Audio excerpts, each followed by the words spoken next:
Good morning everyone, and P and I have been posting every single day in a row. The reason we're posting every single day in a row now is because we're almost getting this boat launched. We're getting closer and closer every day, and we are literally showing you what happens in a day at the boatyard here in Brazil. We had some really hot weather where we could get a lot of progress. However, now it's kind of getting in the way of our outdoor work. Of course, MP and Orlando are working a lot on electrics. As a matter of fact, today they're going to be something really cool. But for me, I've been working on the hull, the outside, the painting, the thru-hulls and so on. So it's going to get a bit in the way, and it's not raining now. But on that horizon, behind all those containers there, I can see a lot of rain coming. So I'm going to see what I'm going to do today. Also, if you don't want to miss out on anything, there's a little subscribe button. You just click it, it's free, and you just stay up to date whenever we get a new episode posted. Thanks for watching, really means a lot to us that you're here. Let's get started.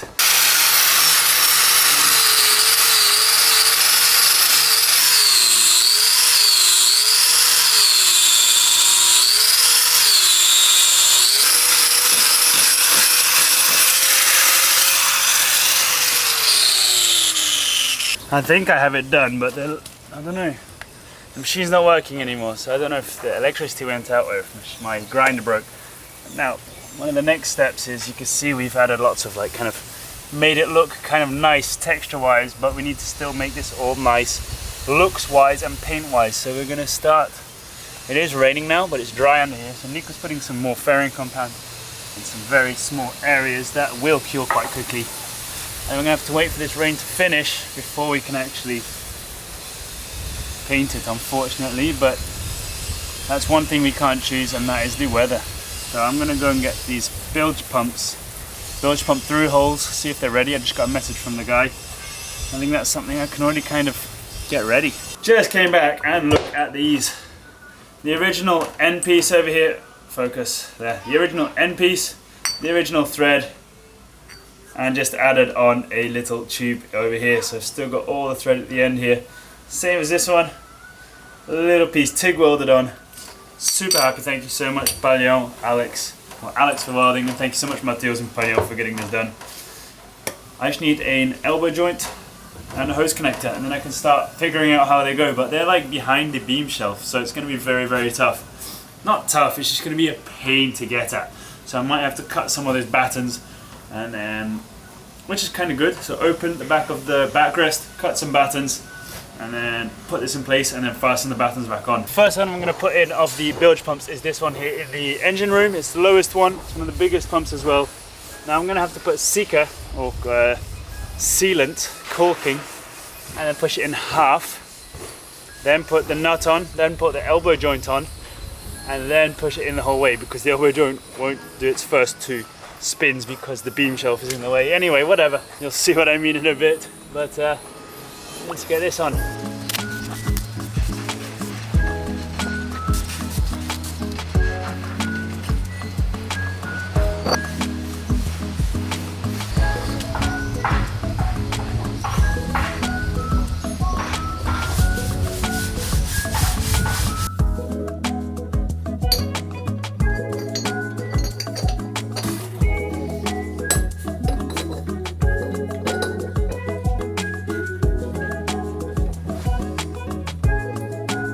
Good enough. Now I'm going to push it in from the outside, and then I'll come in and I'll tighten the nut, and then we should be good.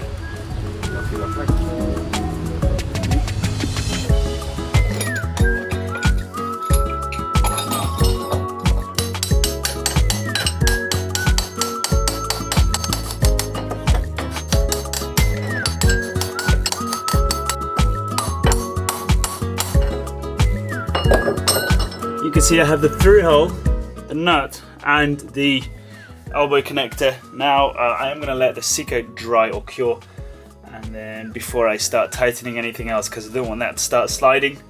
Next thing I have to do now is the hose connector, and then the hose connector, literally just a hose down to the pump.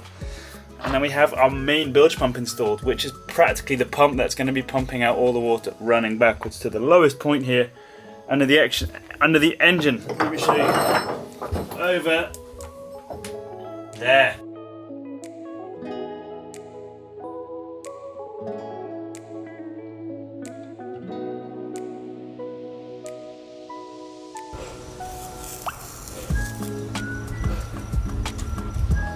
first through hole, 1.5 inch if I'm not mistaken.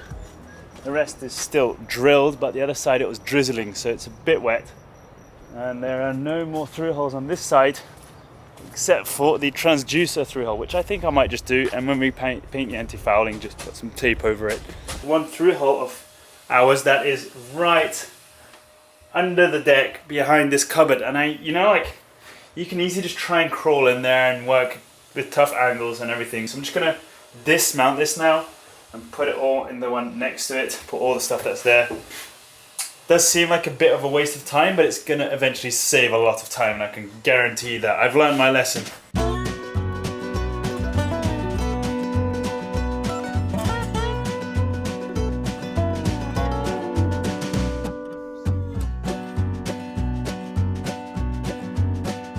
The inside was quite a pain to loosen. Now it's time for this through hole. Second bilge pump through hole out of 3 going in. Then I'll move forwards and I'll do the last one.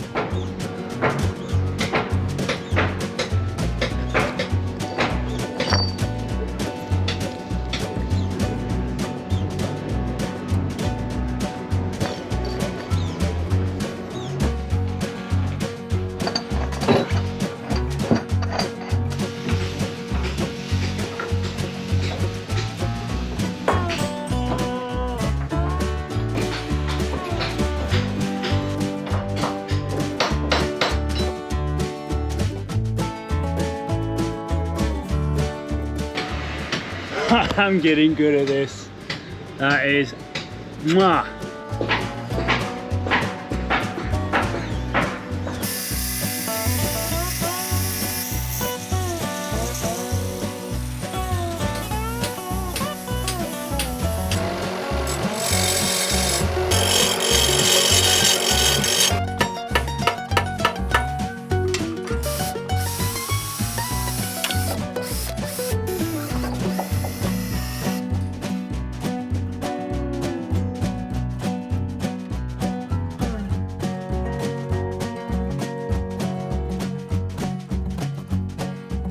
We have now the batteries in place thanks to Ben, but now it's our time to tackle the batteries and actually install them fully. They're installed in place, but they still don't mean anything if we don't add wires and don't connect them to the system. So that's what we're gonna start doing now.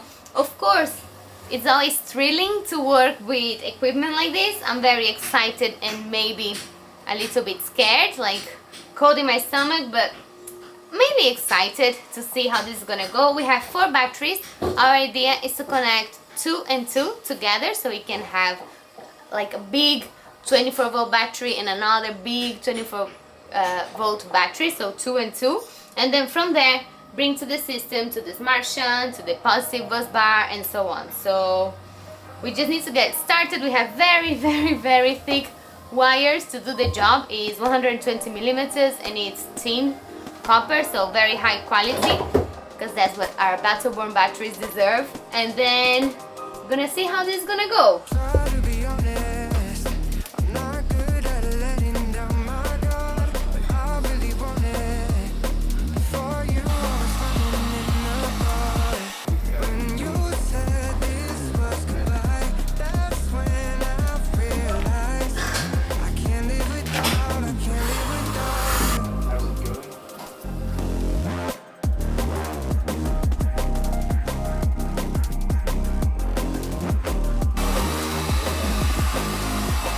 The deal when installing and connecting lithium batteries, and you have more than one, is that no matter the distance of one battery or the other to the system, the length of the wire has to be the same. We got first the one that's further, so now we can copy the same length, and then both batteries will have the same length to the system, and that's very important when installing batteries.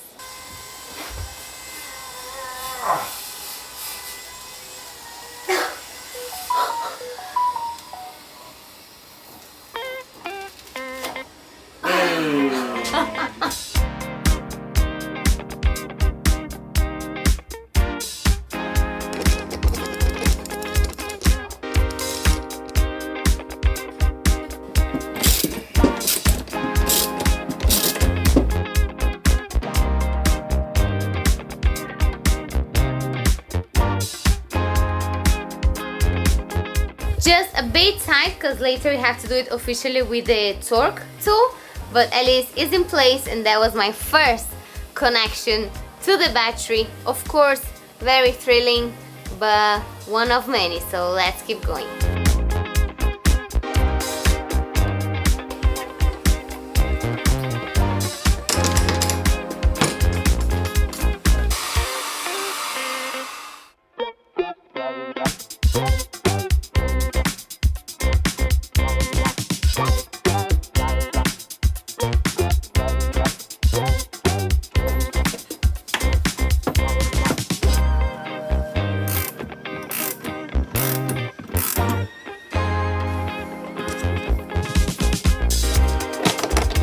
That one was quite far away, and we have to copy the same length to this one, but this one is so close, and this wire is so thick, like 120 millimeters. So now I have to bend it, and it's tough. It's exercising. Muito bem, é isso. Muito bem, garota. Muito bem. Yes. Do you want me to help you? Give you a hand. Yeah,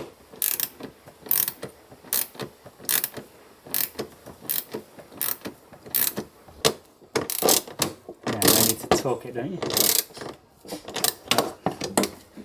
I'm thrilled with these connections, but we still don't have a battery bank because there's a connection missing, and I have the secret right here. So we decided to do 2 batteries in series, 2 batteries in series, and then those 2 groups in parallel connected to the system. So each battery is 12 volts, but then this way this will be 24 and this will be 24.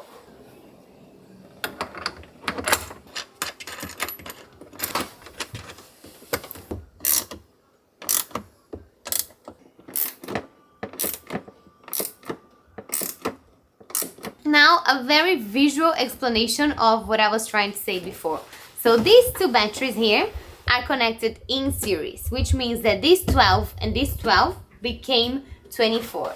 And these other 2 are still not connected, but they will be the same thing, connected in series. 12 plus 12, 24. And then these 24 plus these 24 will be connected in parallel to the system, so they won't add up as 48. They'll just give more power to the system. 1 battery alone, right? Positive and negative, and you can see the multimeter is showing 13, so well, it's even more than 12. And this one alone, positive, negative, and again we have 13. And now is when the magic happens, because positive and negative 26. That proves that we connected correctly these 2 batteries in series, and now we have our 24 volt system. It's actually showing 26 because 12 plus 12, 24, but 13 plus 13 is 26. So this is our first battery Bank. bank. I've got one more thru-hull to go, but let's go see what Loïc is up to over here. Hi guys. Is it drivable yet? So we'll take the rust off and give it Fresh for sale. fresh layer paint.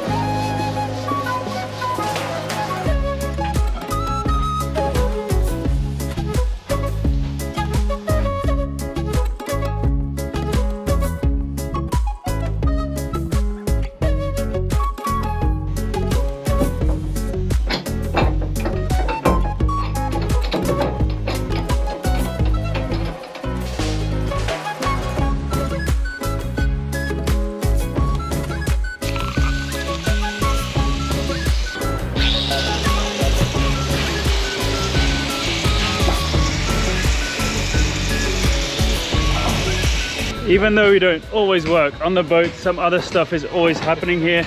this exhaust has been removed of this beautiful bike over here.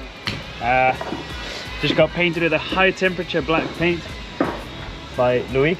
Apache showed up, who is the one, you know, he helped us out with the painting the epoxy resin, the Vincideri and the Vinci epoxy on the hull, which is the white bottom paint you can see right now. Speaking of Vincideri, I have or had a few paintbrushes, and Nico is going over the keel with the compressor. It's all been prepped for a very long time, like a week, and it's finally stopped raining, so we're going to go over the sacrificial keel with that primer we used on the hull, and tomorrow the Vinci epoxy, which is the first white paint we applied onto the hull, and then the one after that is anti-fouling, which is going to be on that crib over there, which would be very, very, very exciting. But without getting excited and thinking too far ahead, and I'm exhausted, let's just mix up some of that primer. By that time Nico will be finished, and apply it.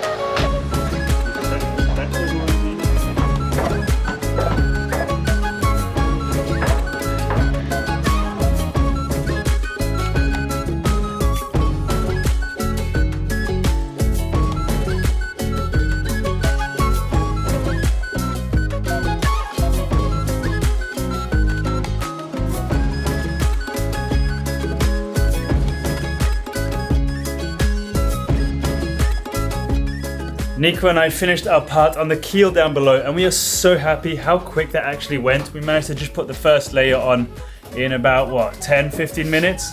The next is for tomorrow, because I remember once with Matt, I put the first layer on the rudder itself, and then the second layer straight after. Or we waited a little bit, and it was not good. So today is a wrap. It was a very cool day with the thru-hulls, with the sacrificial keel. We worked on Loïc's bike a bit, and just like a week ago, I think it was, I'm gonna hand over the camera duty to MP, who is working really hard with Orlando to get the 24-volt battery bank connected to the panel upstairs. I don't know if they're going to actually finish it today or actually do the tests tomorrow morning, because as you know, easy things can also be very difficult for no reason whatsoever. We were so ready to just add this last bus bar between the batteries, connect them, and then test it. But because we chose to use a bar instead of wires, the holes have to be perfectly aligned. And the first one fit like a glove. We did the second one exactly the same position of the holes. And for some reason, it's being more challenging, and that's why we still couldn't test it. And it's getting dark, and we don't want to have power because we want the batteries to be the power. So we're in a bit of a tricky situation, but if we can figure that bus bar out soon, then we can even make the light test. Okay, so good luck to you and your dad. I'm gonna go home and get you guys the episode ready for tomorrow. Thank you so much for watching. Thank you so much for being here. It means a lot to us. If you haven't clicked that like button, please do. It means a lot to us. And subscribe to the video, subscribe to the channel so you don't miss out on any of these videos, because we are posting every single day. Here you go, your turn. My turn. Wish me luck.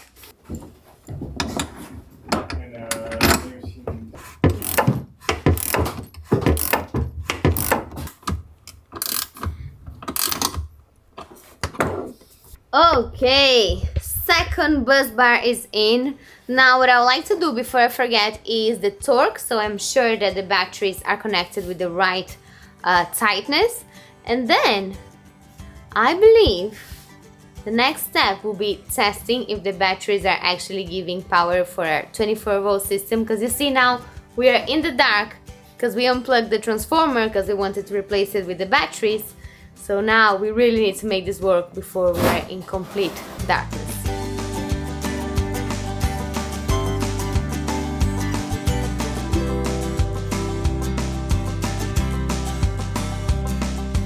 Batteries are all connected, and if we did things right, once I open this switch, lights should go on. I'm not sure I'm ready to check if we did the right thing. But I bet you guys wanna know, right? I mean, I also wanna know. Imagine going to bed tonight without knowing. So, without further ado, like Ben would say, time of truth.